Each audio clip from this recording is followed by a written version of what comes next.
Bwari is a prominent town in Nigeria, home to the Gbagyi-speaking people.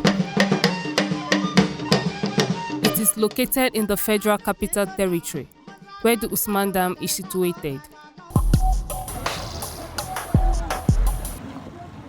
The paramount traditional ruler of the Bwari people is the Esu, known as Bwaya. Bwari that you are seeing today, 100% are Gbagyi here. All the other ethnic languages that you are seeing here, Igbo, Yoruba, Hausa, and others, they just came. It was the coming of the visitor, the stranger that cannot pronounce that Bwaya. They now change it to Bwari. Residents take pride in their town as the food basket of the Federal Capital Territory. Here, food is more affordable and the standard of living is reasonable, which attracts many people who work in the city center.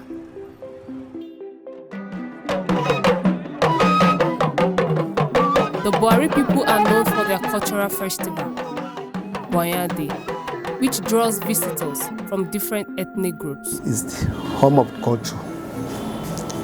Our people went out up to Sokoto to go and do a festival, that's Abuja festivals.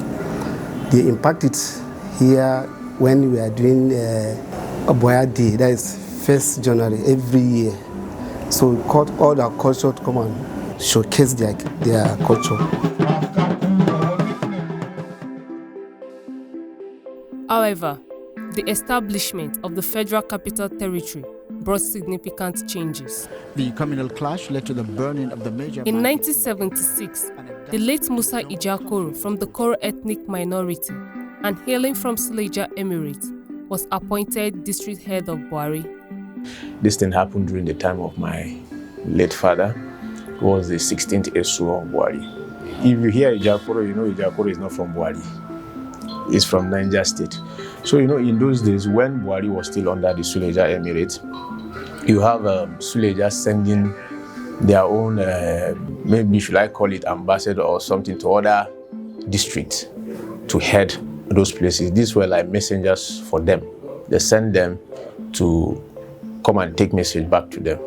So the late Musa Ijakoro, he came to Bwari and our people welcomed him very well because there was this good and a very good working relationship between the Bwari people and the Suleja Emirate. So when the then Minister of FCT, then that is Jeremiah Hosseini, wanted to upgrade traditional rulers in 1997, that was when late Ijakoro's name was erroneously sent to the government as a representative of Bwari instead of the Esu of Bwari. In 2017, this decision resulted in a communal clash with lives and property lost. The major market in the area. Usai metabadna malaliv la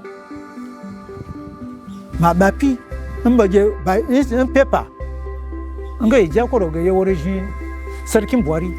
Now how comes? Ito poi udi Bwari dichi itaga gaje na wajinga aiga angwankoro. How comes? Domin o masain to bege o washi su vayan o jigando goinu tas coleto. Kwa ba una haga ya halaji sujia. So le jai ba to tun we go waji ban ya. But we fight as much. But the government to listen to right from the beginning. The history of Bwari, according to the native people, began in the 14th century on a hill.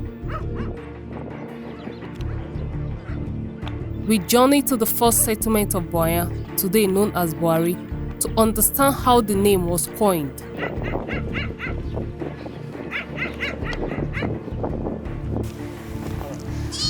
Climbing the mountain is crucial to uncovering history and helping the younger generation understand.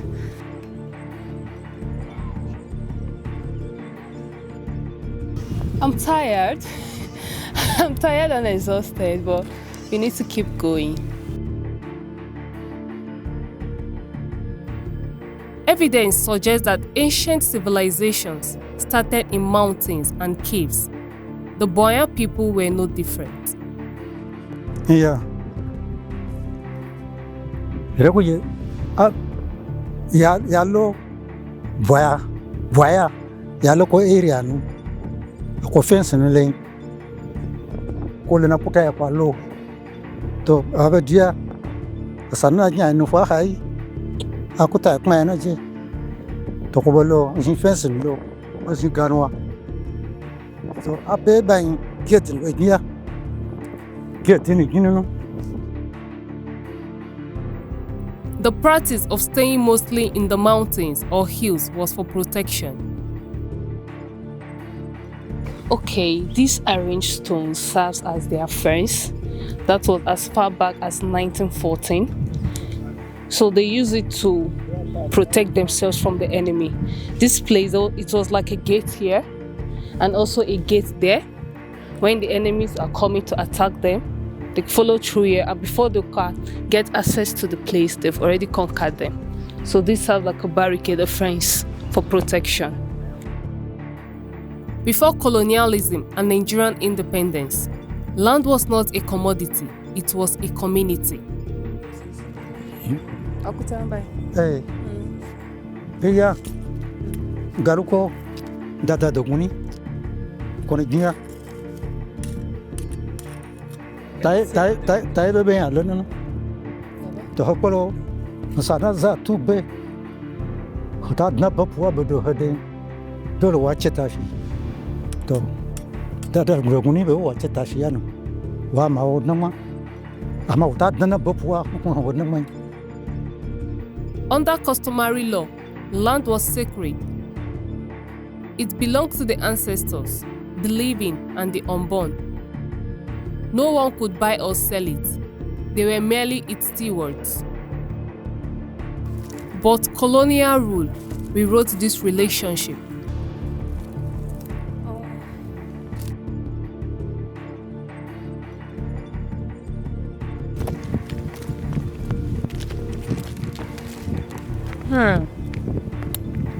He explains the origin of the name Bwaya. You could see a baby.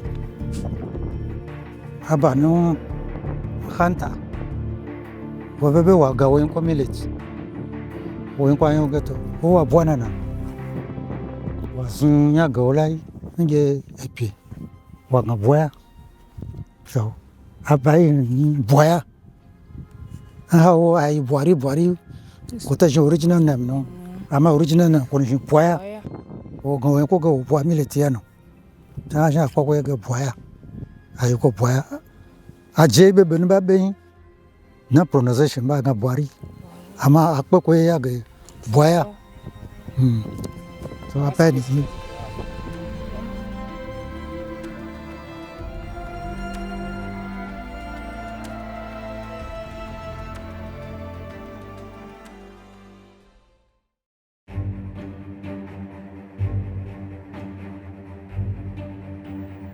Traditional title holders are living symbols of their people identity and continuity.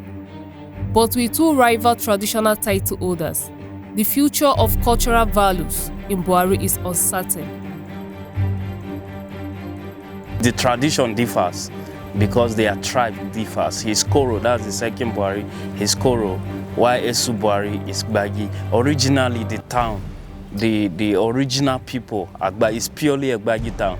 So you cannot instill the Koro tradition on the Gbagyi people.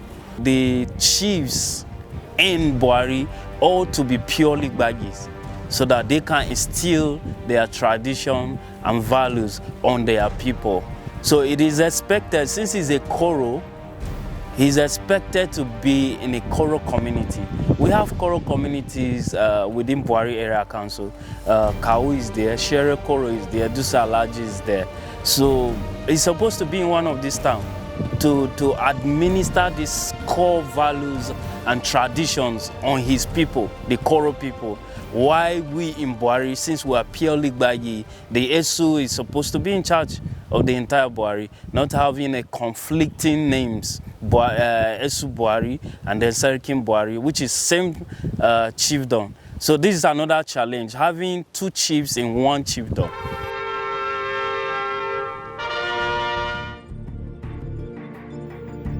Under colonial and post-colonial systems, first-class chiefs ruled large territories and reported directly to governors. Second-class chiefs managed districts under their supervision, while third-class chiefs administered villages, often stripped of real authority and answerable to higher chiefs rather than to their own communities. He's first class now, while we are second class. So, you know, when visitors come, firstly, they would want to, they assume the first class should be the original indigenous of the town. So, but unfortunately, the first class is the visitor. So that gives a wrong signal, give wrong identity to the visitors that really don't know much about Bwari. But those that really understand that Bwari is a Gbagyi town, they locate Esu Palace and get all the facts they want to get.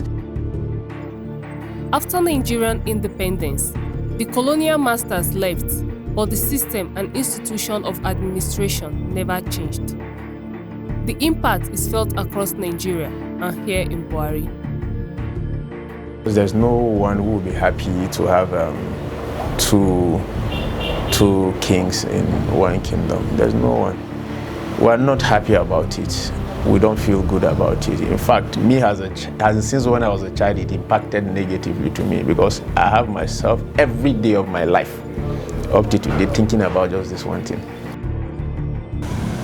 His Royal Highness Dr. Ibrahim Yare JP is the one that controls Bwari because he's the custodian of culture. Like today, we have almost 29 district heads in Bwari Area Council, and they are under his administration. So he decides. You cannot give what you don't have. Like the issue of Ijakoro, I just catching here. He has nobody. Let me say categorically that why people go there is because it's a Muslim and there is a mosque located there. If not, people that know the truth, they can't go there because culture is not the same thing with religion. It is when you are giving birth to, you decide the God that you worship. So these are the things. They are two parallel things.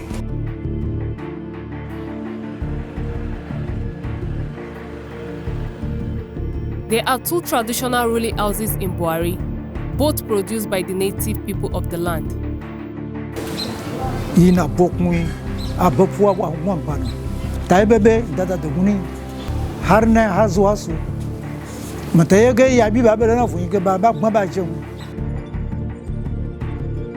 17th Esu of Bwari, who is currently the paramount traditional ruler, shed light on the dynasty.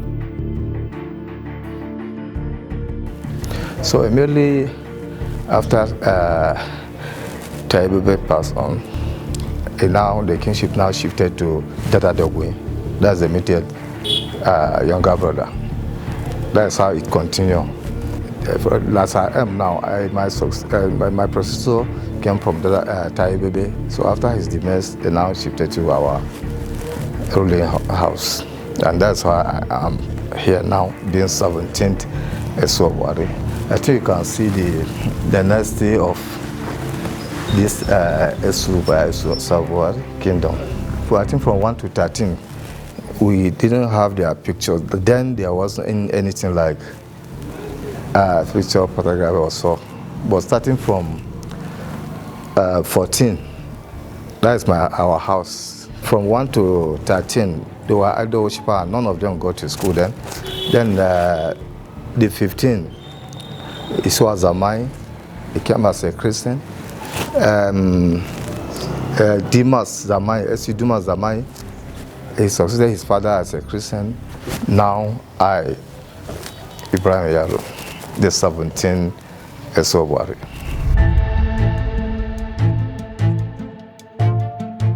The The story of Bwari is not unique. It reflects a continent-wide wound inflicted by colonialism and deepened by post-independence inertia.